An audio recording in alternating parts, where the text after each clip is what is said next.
Today I'm going to do a walkthrough on how to use Pix4D to process multispectral data, the multispectral imagery that you've collected using your EBSQ or your EB Plus and your Parrot Sequoia camera. What I'm going to do today is explain to you how to do it right from square one in the event that you have not used your post-flight software provided in eMotion 3 and eMotion Egg software.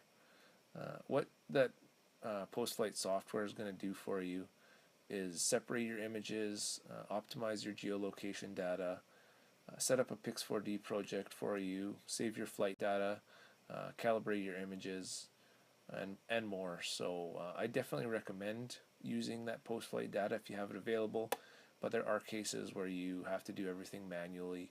So I am going to show you how to do that all from scratch, starting here. So what you can see on my screen here, on the right, this would be the data that would be on our SD card or on our Parrot Sequoia camera on the right hand side, and on our left hand side, this is all the files. This is where we're going to be saving all our information.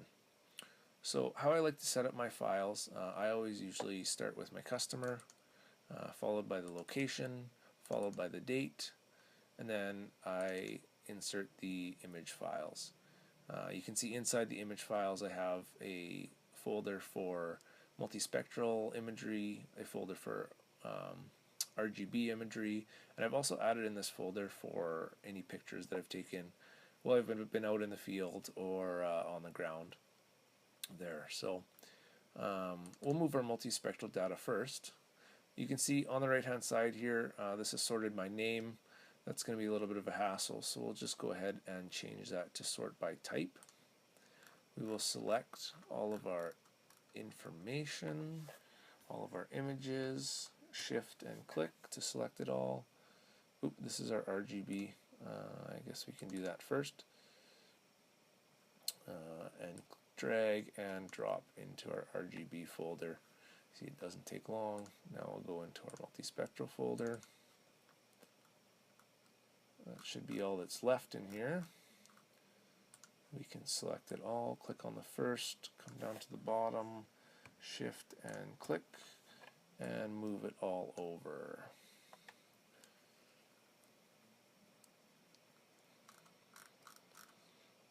Just take a look through the images, make sure that they're all there, everything looks good. Right on. You can see that I've copied over the images of the calibration plate. This you should have taken either before or after your mission. These are going to be important.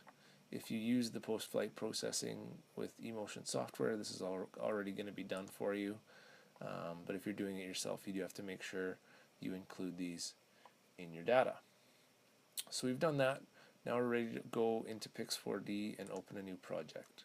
So I've got Pix4D Mapper open here. We'll click on the new project. Now we get to decide what we're going to name it. For myself personally, I always like to start with the customer name, followed by the location, followed by the date, and then I like to put MSP at the end here, and that just lets me know later when I'm looking through the information that this is the multispectral processing rather than the RGB processing, which I do often do as well, because you can see some different stuff usually from it, and it is a better quality camera for using for creating digital surface models and things like that. So the next thing we're going to want to do is choose the folder that we're going to put everything in. We'll head to our desktop here. Sorry, not desktop. I put in documents under our example customer, location, date, and into our Pix4D file. If you haven't created this file already, that's no problem. You can create it at this time. And we're going to save our project in there. Everything should be good to go on this page. Now we'll move to the next where we need to select our images. So we'll go in. It's gone to our Pix4D folder. We just have to go out one, go to our images, select our multispectral data. Now you do want to make sure that you get these in there. Pix4D is going to recognize what they are as the calibration plate data, so you shouldn't have to worry about leaving them out, it's going to automatically kick them out of your data set, so it's not going to interfere with your mapping or anything like that. So please do include them. If you don't, you're going to have to come and find them later, which is kind of a pain. So I'm just going to select a few of the photos for today just for the purpose of fast processing, but when you're doing it, obviously you use all of them. 70 images selected, that should be a good little set. Alright, so we can see here everything looks good, lots of check marks, so the coordinate system and the geolocation data has all been detected. That comes off of your EB, the Sequoia camera, and the EB drone GPS data. If you're using the post-flight software, this is all going to be optimized for you. So again, do recommend using that. You can just take a look through your images if you'd like to. Everything should be enabled. It looks good to go here. So we'll hit next. Our output coordinate system, you can change this if you need to, but auto detected works for most cases. So you can hit next again. And the last thing we're going to do is hit this Ag Multispectral. What that's going to do is kind of preload some of our settings that we're going to want. I'm going to go in and change a few anyways, just for personal preference, but you could hit start processing now. I would recommend going in and see what the settings look like before you do this, just so you can change things if you need to know that. You can also create templates here if you need to. Once you have a set that you're happy with, you can change things. Something that might save you some time in the future. Okay, so now you can see all of our data showed up. It looks like everything's normal. This red dot here, this is our calibration images that it's reading, located a little bit away from where we've flown. And this first little data set, everything looks like it's where it should be. So we should be able to go ahead and click on our processing options to change a few things. So starting our initial processing, for most of your cases you're probably going to want to process full. It's just going to give you a higher accuracy. For the sake of the demonstration today, the walkthrough, I'm just going to use this rapid processing just to speed things up a little bit. You can also do custom if for some reason you need to do something other than the original image size or the rapid processing option. Our next tab is the point cloud and mesh. We shouldn't have to change too much in here when we're dealing with multispectral imagery and looking for index maps.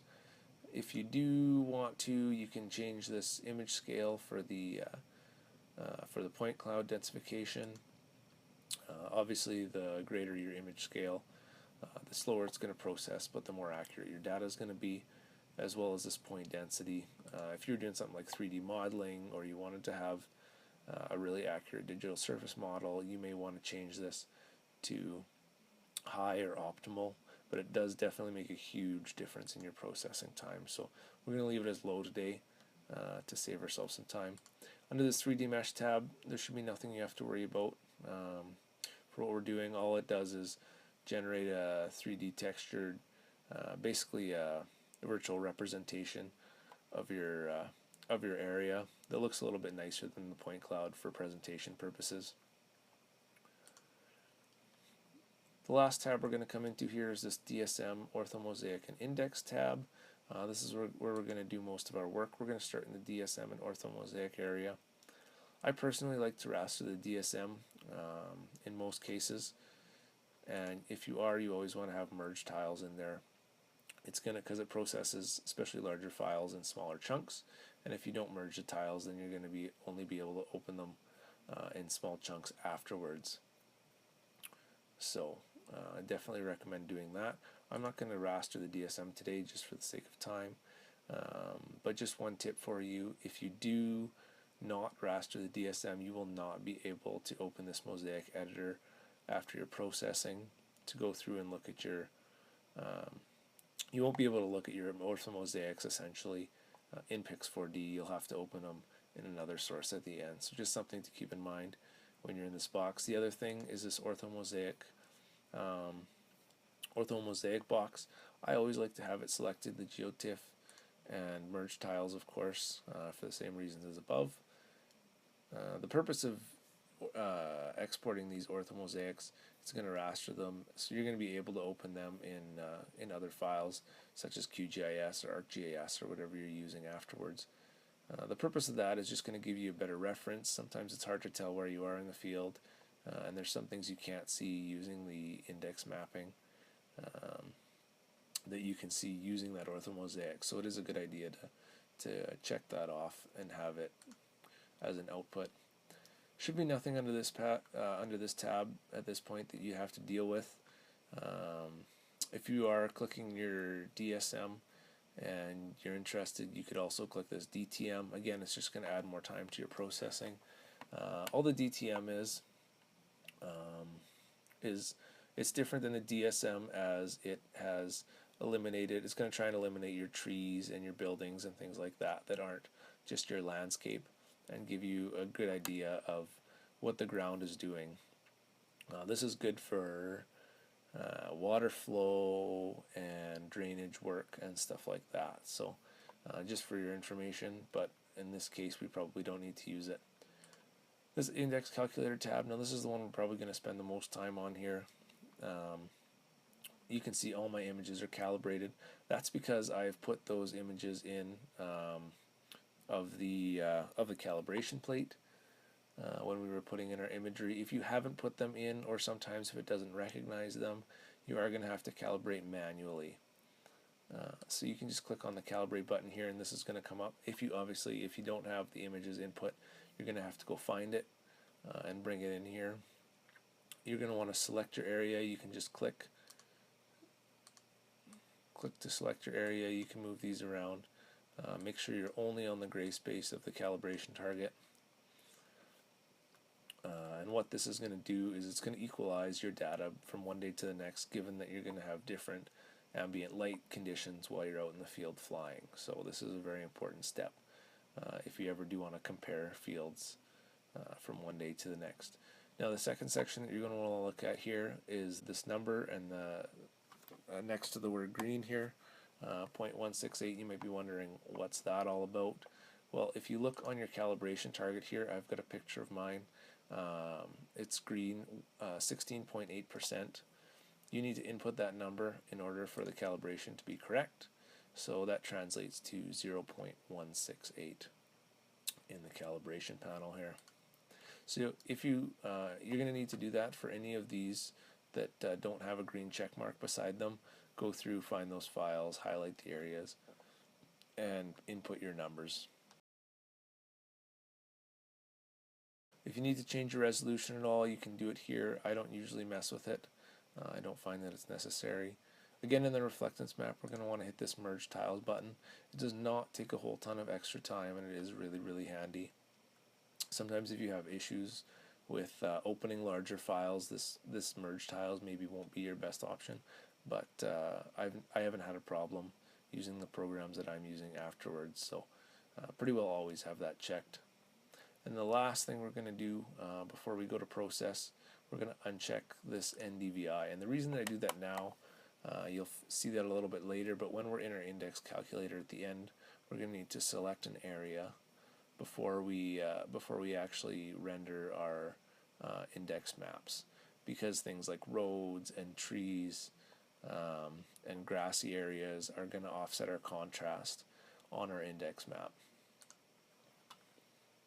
So we should be good to go. I usually like to do a quick look over all my processing options again before I hit process, but I'm pretty confident we have it good right now, so we'll hit start and we will watch it go.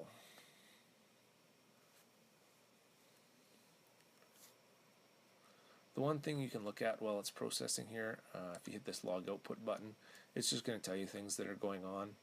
You can keep an eye on it. If it comes up with any errors or anything like that, it's going to show them here.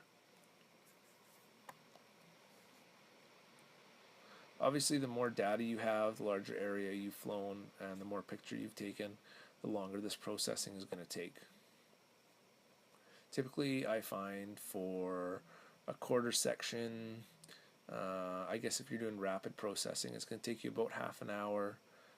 If you're doing a full processing and the more stuff you want to add onto it, it could take up to 2 hours. Some high density, if you're using like a high quality RGB camera or something like that, and you want a really dense point cloud for 3D modeling, that could take a number of days. But of course, it all depends on what you're doing for different purposes. Usually in multispectral, if you're just looking for index maps and multispectral imagery, you should have no issues.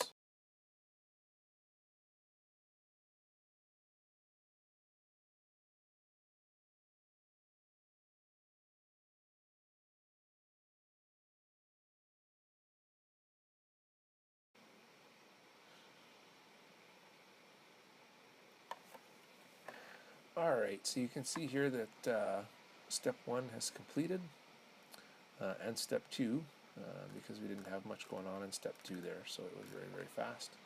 So we can just take a look through the quality report that it brings up once the steps are completed. You can see that step 1 took approximately 11 minutes to process. Any of these quality items you can take a look at. This is just sort of a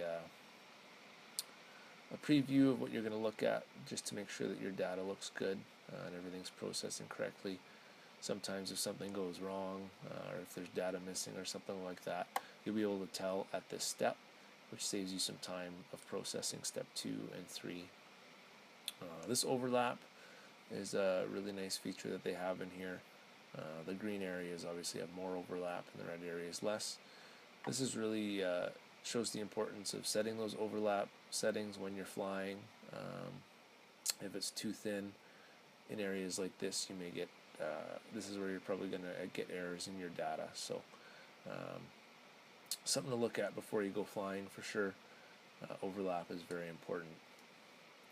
Some more data and information here that can be useful, especially if you have any kind of issues.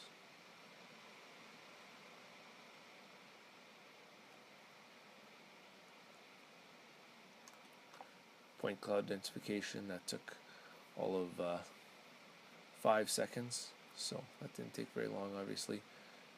We can close this while we wait for step 3 to complete. And we can just take a look here. You can see that the point cloud, this would be the densified point cloud after step 2, has been completed. It doesn't look like too much on your multispectral data. You can see up here, this is all the images. It actually shows you the angle that they were taken at with your drone. As your drone flies, it takes the images at different angles to get a different viewpoint on your field. So something to take a look at while you're waiting for step 3 to finish. Should be almost done here.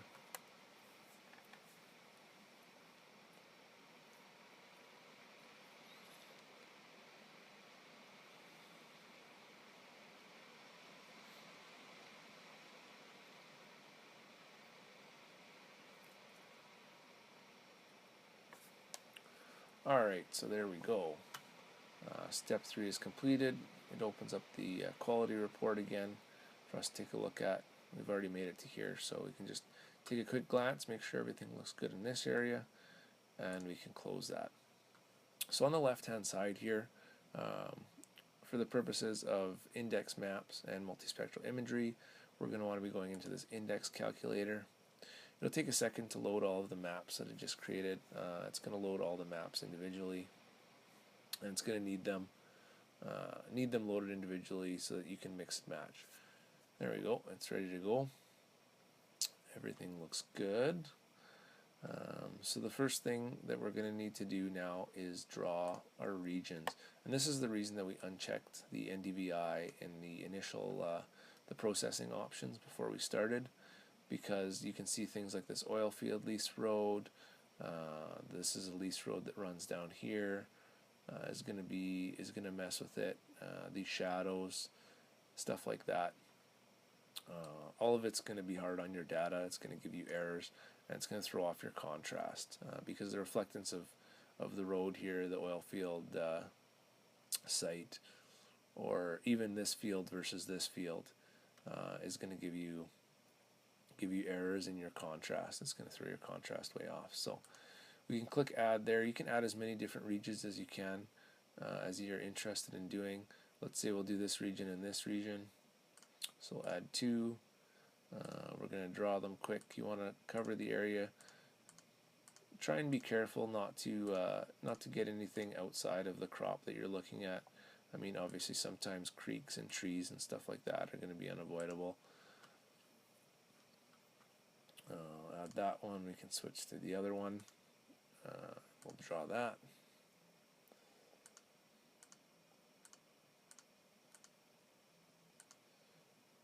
If you were doing a service for a customer or something, you'd probably want to get a little bit more accurate than this, but for the purpose of this walkthrough, we're just going to go over quick. So we've got our area selected, and now we can move down to our indices. So here's a list of our indices. Click on that button. These first 5 or so here, these are the ones that are provided with Pix4D, and everything below that I've added myself. So I've done that via research on the internet, come up with lists, and found out formulas for all these extra indices. So you can kind of take a look at them and see what they do.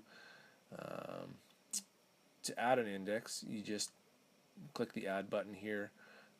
If you can click on these, mix and match them to however you need it to be. Change. You can basically input any formula that you can find that's going to be useful for you, and you're going to click the OK button, and it'll add it in. You can rename it to whatever you want it to be, and it'll save it in Pix4D for future use, so you won't have to add it again for every new project that you create. So for this, the sake of this project, we'll do what's a good one here? This PSRI, Plant Sense Reflectance Index. So now that's selected, you can also select it from the menu here.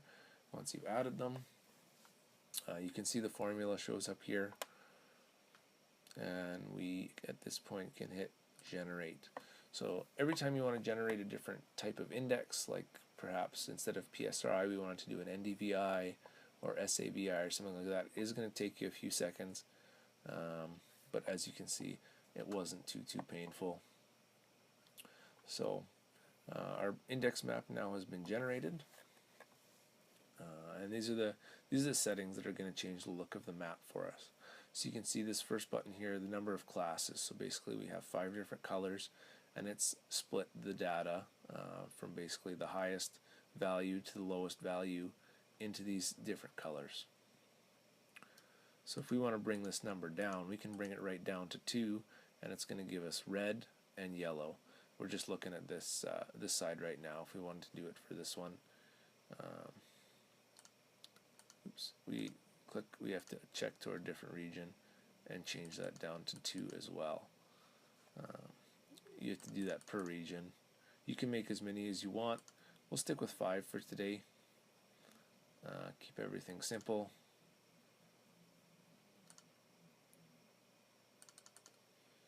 And there we go. Okay, so the next thing that I'll draw your attention to here is this little drop-down menu, and this bar here that shows our values.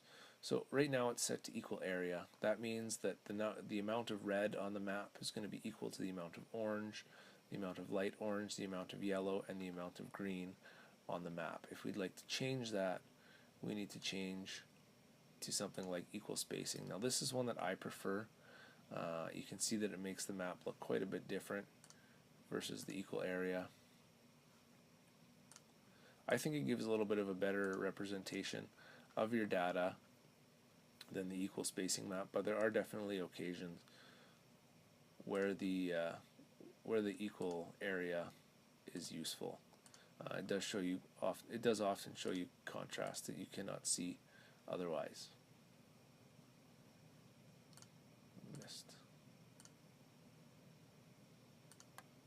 There we go. So everything should look good now. So the next thing, we'll just move down a line here. You can see that there's minimum and maximum value here. These are automatically set when your data is processed, and they're basically showing what the range is going to be between your minimum value and your maximum value, and you can see that here. The minimum being here and the maximum being here. Now beside that is this little check mark that says beside the word clamped. And all that means is that data, when the check mark is checked, data that falls outside of this range will be colored by the colors on either end that it falls closest to. If you uncheck that, you're going to get, oh, in this case, there's not too much of it, but you will get holes in your map where the data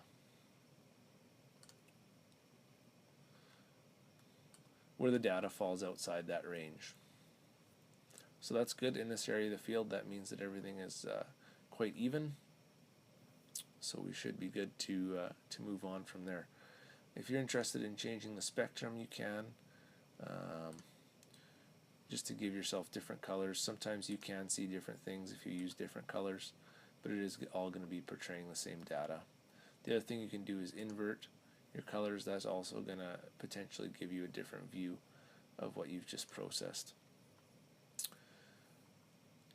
So once you've got all this set up and you like the way that your map looks, you're going to want to hit this colored index map GeoTIFF or GeoJPG under the export menu. And what that's going to do is it's going to save this in a file for you that you're going to be able to read with something like Windows Photo Viewer or import into QGIS, so you can print it off or something like that. So that's the one that's going to do that. It's going to go into a file for you. We can go find it right now.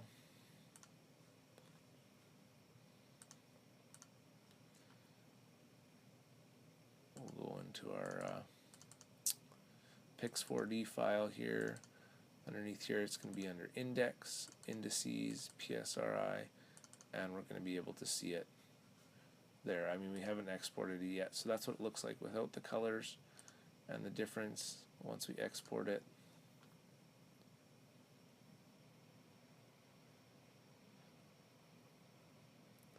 Now we can go take a look. It's given us all these different options. We can open this one, and now it's the settings. So if we change those settings, say back to equal area, and then export it, it's going to give us that as well. So the only other thing that I would say here is make light of this index values and rates as polygon shapefiles. Basically what that is going to be a prescription map that you can put into your tractor or your sprayer or whatever you're wanting to do that. And that automatically uses the data here. You can set up different widths and how big you want your squares to be for what you're processing. It'll automatically take your data and create a prescription map based on it that's ready to go into your tractor or sprayer, and that's when you would hit export. To set up your prescription, you want to go into the prescription button, and you can change your rates. So obviously this is for your two different areas that we've selected. Say on your green areas, on your lighter areas, you need less of whatever product you're going to apply, so you set a lower rate, whereas your red areas, say it's a pest of some sort, and you need a higher rate of pesticide, you can set a higher rate in here. And when you go into your sprayer as you drive, all the data is geolocated. It's going to be ready to go for you. It's going to change as you go across the field, which is super easy and really cool. So that's all I have for you on processing data using Pix4D to make index maps and other uses for the multispectral data. If you're looking for more information, please visit my website, www.hawkeyeag.com. I'll put the link down in the description for you to find. And thanks for watching my video. See you next time.